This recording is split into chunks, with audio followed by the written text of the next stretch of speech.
What up, guys? The Bench Buddies are back with our college football video, and I have Ty joining me yet again for another great year of college football. But before we get into it, make sure you hit that subscribe button down below to be entered in our giveaway at 500 subscribers. And also, we're going to be dropping lots more football, college football, and NFL videos, so make sure you guys stay tuned. But we'll jump right into the first game of the season this Saturday, the 26th. Notre Dame, Navy. And I think the writing's on the wall this year. It feels like for Notre Dame, after last year's disappointment early on, bringing in new quarterback Sam Hartman from Wake Forest, he is going to have to be the guy that they've really missed since, the Brady Quinn days. It feels like they actually have a really good quarterback in their system.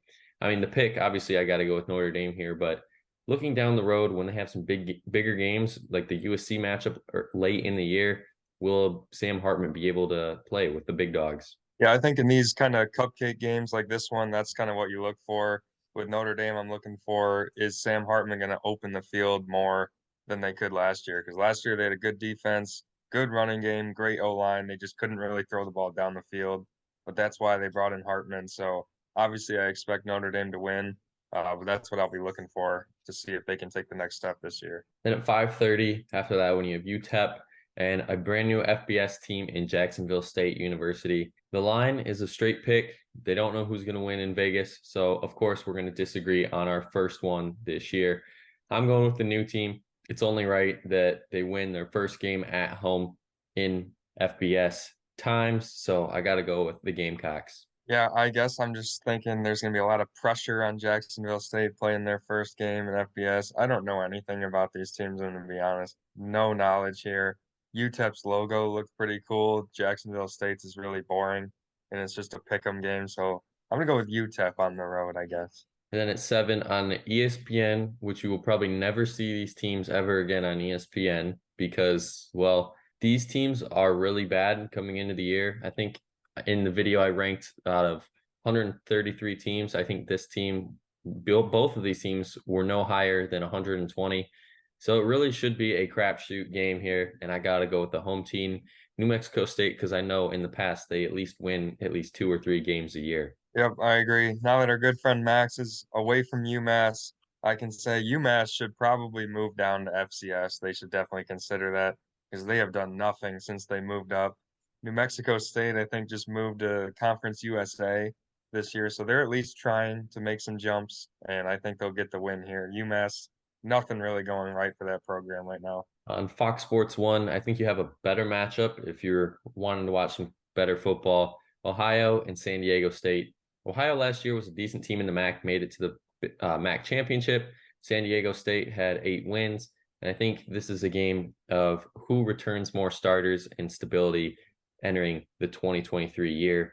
And for me, I think that's Ohio. And I think they're going to go on the road and get a big win. Yeah, I think this will actually be a pretty solid game for a week 0 game. Both of these teams are supposed to be right at the top of their conference, but I'm going San Diego State at home. I think that heat in San Diego is going to be tough for Ohio, and I'm obviously a big Michigan fan, so I know Brady Hoke. That's a name that hits home, and he's done pretty well going back to his school in San Diego State. So I think they get off to a good start. And then you have two teams that in last 5 years have not been good, to say the least. Vanderbilt, especially, playing in the SEC, it doesn't help when you aren't one of those top even half of the teams.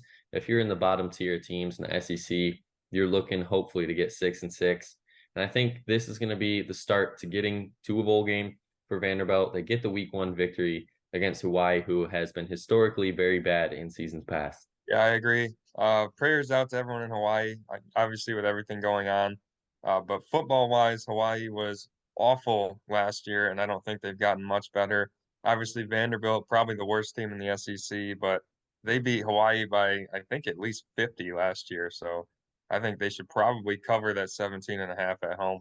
And then you have the potential Heisman winner playing in week 0 for USC in Caleb Williams, maybe even first pick of the draft next year. And this is more or less on what he can prove this year after last year's, debacle, if you want to say, in the Pac-12 championship and costing them a spot in the college football playoff. Obviously, this year is their last year. in the Pac-12 because that conference is pretty much not a conference anymore, and they'll be jumping to the Big Ten. So if they want to go out on a high note, and even Caleb Williams go out on a high note, they got to start here and set the tone early. And I think they even covered that 31. I think they're going to come out and just light them up. Yeah, obviously returning Heisman is always a ton of pressure, especially with the high expectations for the team that USC has. But I'm looking for their defense to improve. Just like with Notre Dame, you look for one thing. Is USC's defense going to be better this year? Because that's what kept them out of the playoff last year. Obviously, Caleb Williams is going to be Caleb Williams. So we'll see if they can improve on that side of the ball. And if they do, like you said, they should cover. And then the last game for week 0, you have FIU going against Louisiana Tech. And I looked at the weather for this one, and at kickoff at 9 o'clock at night, it's supposed to be 105 degrees in Louisiana. And I don't know how that's possible. Maybe it was a glitch in the system or something, but if it actually is 105 degrees on turf, you got to bet the under. A lot of these players more than likely will be overheating and just not be playing at their best ability.